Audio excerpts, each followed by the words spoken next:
So the last stage here is going to be the stage of Napoleon. By 1799, the people of France, this is 10 years in, they've seen no drastic change to their ways of life except for a lot of tumultuous situations that impacted them in every way possible. So what ends up happening is France is fighting all these international wars. They are fighting in internal strife.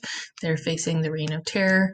Napoleon is a general. He is a amazing general, um, and he's out leading troops in Italy when he decides that it's time for him to return to France.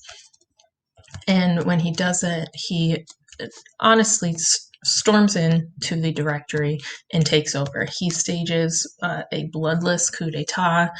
Uh, the directory generally hands the reins of France to him, and he immediately starts to set up a new government.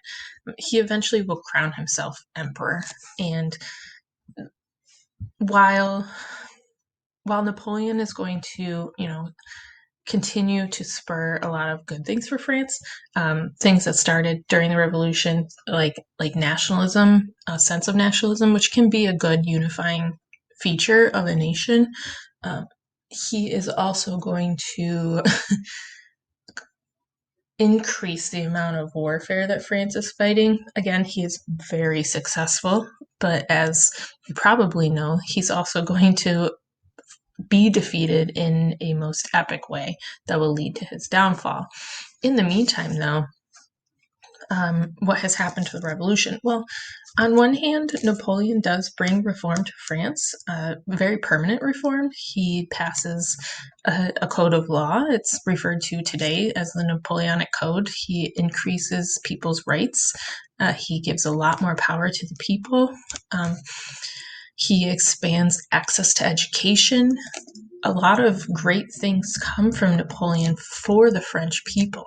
However, when he's defeated so tragically in Russia at the hands of, General Winter, the French people have him removed from power. And, one of the most epic stories is that when he's removed from power, he's exiled. And his first exile is on an island, but he returns. He has a great following. He comes back and he retakes power after his first exile, and he rules for about another 100 days before his final defeat at the most famous battle, Waterloo. And at that point, he is banished to a further island where he will spend the rest of his days. He will die on that island, and that will be the end of Napoleon. And France will try to get back on track politically. They will they will crown a king again, a relative. I think it's a brother of Louis XVI at first. He will not work out.